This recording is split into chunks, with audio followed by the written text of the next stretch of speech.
Hello everyone, Father Brett here. Welcome to Coffee with Father Brett. I hope you've got your cup of coffee. I got a cup of coffee. It's a beautiful day. We don't really need any warm coffee to keep us warm.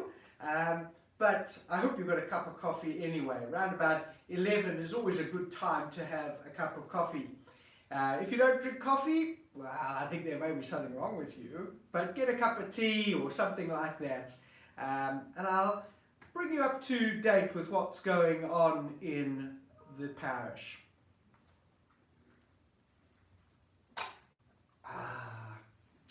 The gift of the gods, eh? So, as you know by now, there are some more COVID restrictions that have been placed on us. The most significant is that our numbers have had to be reduced from 100 to 50. That means it really is difficult to accommodate people. I mean, we had waiting lists when we had 100, so you can imagine what that does when we go down to 50. So I encourage all of those who are able to come to weekday masses to please do so, to free up the weekend masses for those who are unable to come during the week, those who are working, those who are at school. The booking takes place online as normal, as usual, so please use that facility. That really is important. Also, to help, what we've done is Father Malusi and I, in conjunction with the Parish Pastoral Council, have added another Mass. So we're now going to have a Mass on Saturday mornings at 9 a.m. That will be the Mass for Saturday. It's not a Mass for Sunday, it's a Mass for Saturday. So that will start on Saturday the 3rd of July. So if you can't make during the week, and if the weekend Sunday Masses are full, perhaps you can get a place at the Saturday morning Mass. So have a look at all those new regulations and requirements. They're on our different social media platforms, and they're in the bulletin for this week. So you should be able to see exactly how we're trying to help to get as many people to Mass as possible. Of course, if you can't get to Mass, we understand. If you're sick or not feeling well in any way, please stay at home. And I encourage all of us to be really, really vigilant. The news coming out of Gauteng is very scary. We were very sad to hear of the death of Father Thabo, a priest in Rosebank, parish priest at Rosebank, Immaculate Conception Parish there, who died yesterday. And so we remember him, we pray for the repose of his soul, and we remember that parish who have lost their priest. So the news coming out of Gauteng is not good, so we need really to be very careful. I would discourage anybody from traveling to Gauteng at this time. Let's be very, very careful. We don't want to spread what is clearly a very, very virulent variant of this virus. Okay. Also, you will see in the bulletin information about the Winter Living Theology course for this year. You know that the Jesuit Institute of Southern Africa produced this Winter Living Theology course annually, and they would use our hall when it was in person. And they always had brilliant speakers from all over the world on different subjects. We remember Father Brian Massingale, for example, who spoke on racism and the church's response to that. He was really excellent.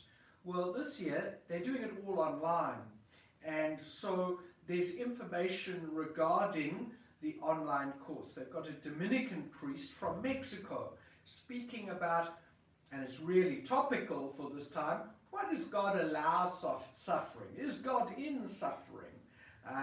So have a look at the details, and if you're interested, register register for this online course through the Jesuit Institute. So there's information about that.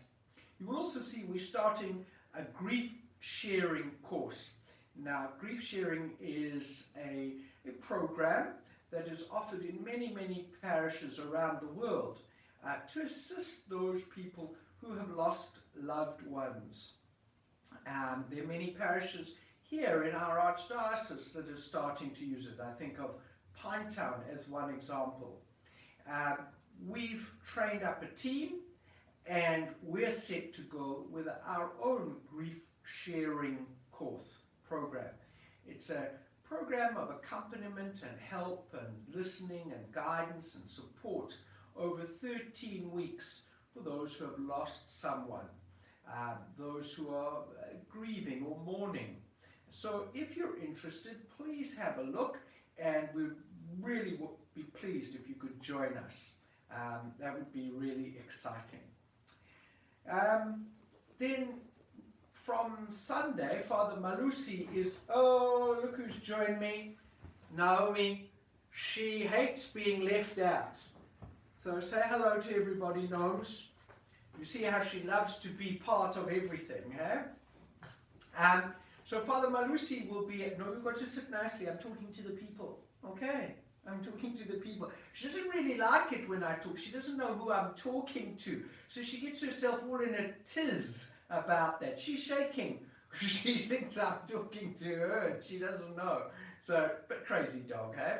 Not my dog, Father Pierre's dog. So, so Father Malusi will be away this coming week. He goes on Sunday and he will be back on Saturday, the 3rd of July, just for a little break. He's going away with some friends and family. I've told him to be very safe and protect himself from the virus. So let's pray for him for this break. Then I got some sort of news for you regarding Alpha. Alpha have asked me to come on board and to help them with connecting and coordinating Alpha in the Catholic context.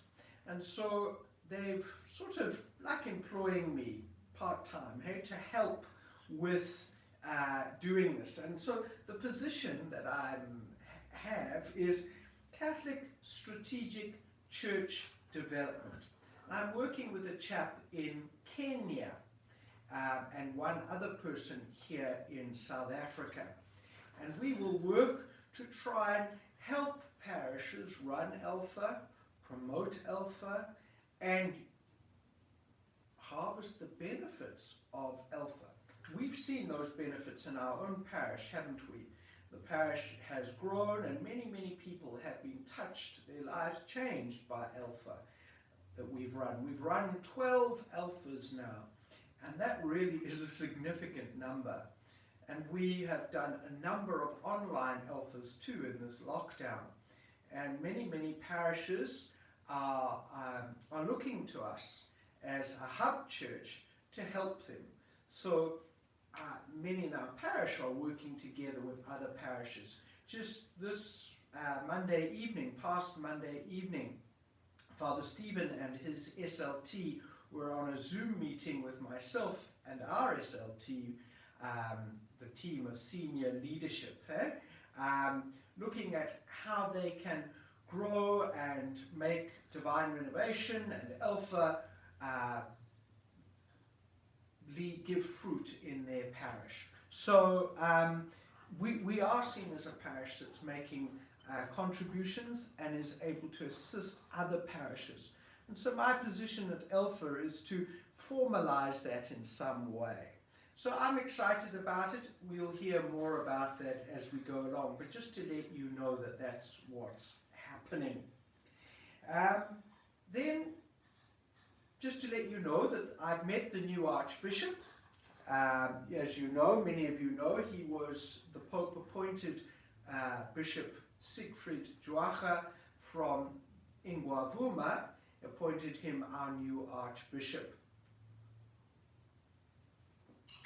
Now, the canon law the law of the church says that the new archbishop must be installed, take possession, become our archbishop, take up residence here within 2 months of the announcement. So the announcement was the 9th of June, so we're expecting the installation at the beginning of August. But of course those dates are still a bit sort of uncertain because of COVID. So as soon as we know the dates, we'll let everybody know, of course. But just to let you know that I've met the Archbishop, I've had a couple of meetings with him. He seems a very nice man, and we really are excited to welcome him into our archdiocese. It'll take him time to get to meet everybody and get round the diocese, especially because of COVID restrictions, but he will do that, I'm certain. And yesterday, I lose track of time and dates, yesterday I met with him and the deans in the archdiocese to speak about the pastoral plan for the bishops' conference and what we here in the Archdiocese of Durban are going to be doing with the bishop's pastoral plan. You see, she's a nut dog, hey? What we're going to be doing with the pastoral plan here in the Archdiocese. Just to let you know that we here with our strategic plan for our parish are therefore streets ahead of the diocese. But the experience and the knowledge that we've got here will certainly help. You remember the Cardinal has appointed me as the chap in charge, I don't know what that quite means, for the rollout of the pastoral plan for the diocese. So hopefully what we've learned together will help our diocese. So exciting times for the new Archbishop. As he takes over, he's got the opportunity to learn and grow through this process of consultation and formulating a new vision and plan for our archdiocese.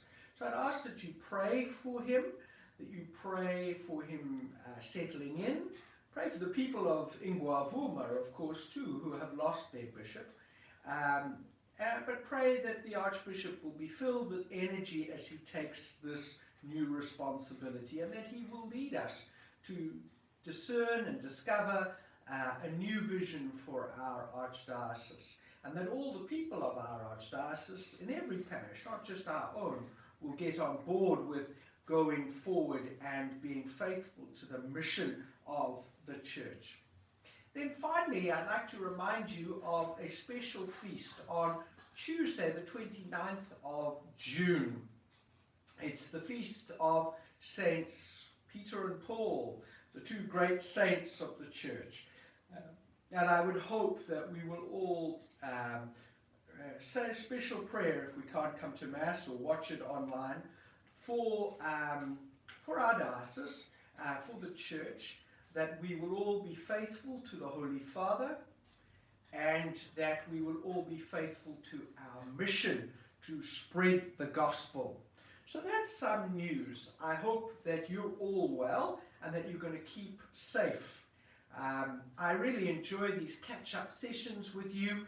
I hope that they help you to feel in touch with us.